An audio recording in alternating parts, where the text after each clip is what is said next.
Well, good evening, everyone. First of all, as Taylor said and as Lori said, thank you all so much for coming out here tonight and being with us to dedicate this very beautiful memorial. You know, it's really hard to follow and act like Lori and Taylor. What compelling, moving stories they shared with us of their personal experience, right? And I'm so glad to hear the joy in your voice and the healing that you've been able to achieve, both of you. It really does my heart good. And for so many of the families that I look out and recognize, to see you here and see you're still standing makes me feel so good. When Mayor Riley called me and asked me if I would speak at this event, of course, my first reaction was yes.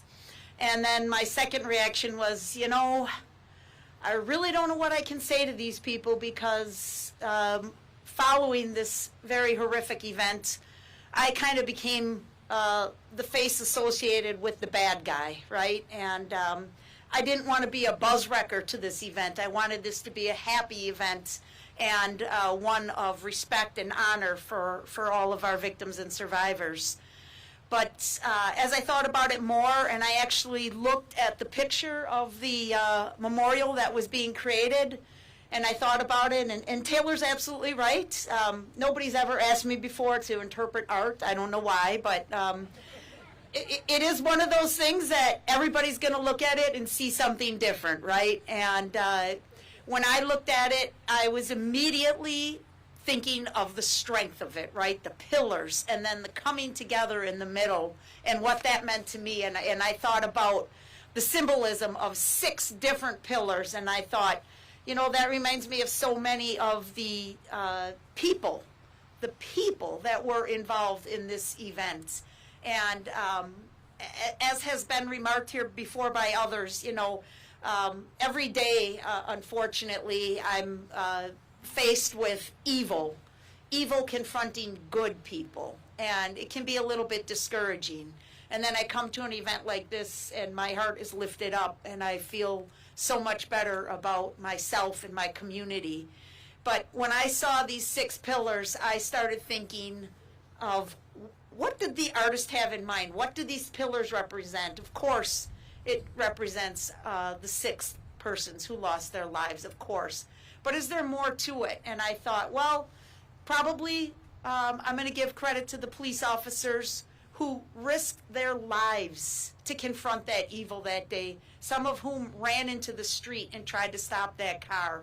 Definitely one of the pillars has to represent that group of people. I thought about the firefighters, the EMTs, the law enforcement officers who just came running. Imagine a simple call on a radio or a pager, and you drop whatever you're doing and you run. And that certainly has to be represented here. Came from all over to render aid and offer protection to these people who needed it most. I thought about the medical personnel who instantly reported for duty. Again, this was a Sunday night. It was cold like this. Who wants to get out of their warm, cozy house and go to work when you're not expected to? I heard so many stories of doctors, nurses, and other medical personnel who just simply went to work that day, not knowing what the heck to expect. I think about all the citizens that were there that were also called upon to be heroes that day, to comfort somebody who was injured or reassure a child who was lost or scared, and how so many people ran into the street to help and offer aid. It's really very remarkable.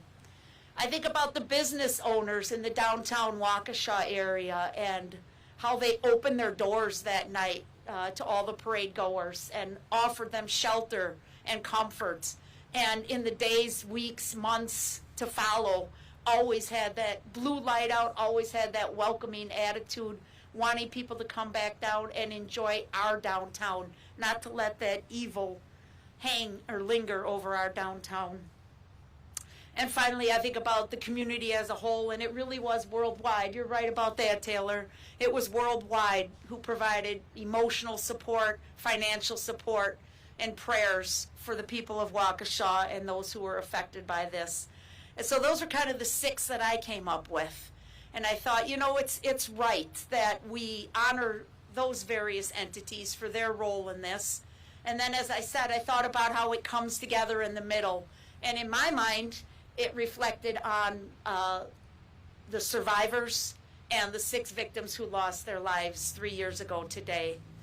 And we can never, ever replace them, but we can certainly honor them and pay tribute to them.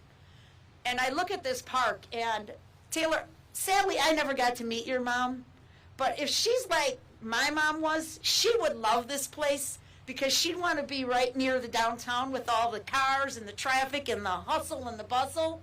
And then you turn around and you're surrounded by all this beauty, natural beauty, trees and the river.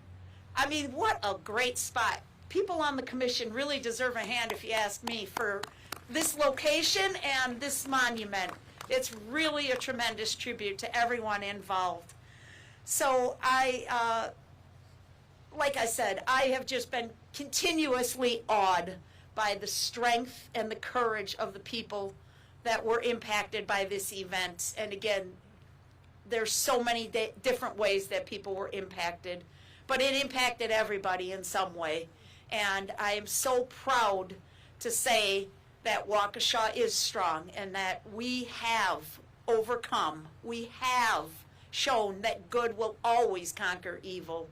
And I really, to my families that I see out there, the survivors and the victims' families, God bless you all. I hope you're healing. I really do. I hope this brings a little bit, one step closer to some closure for you.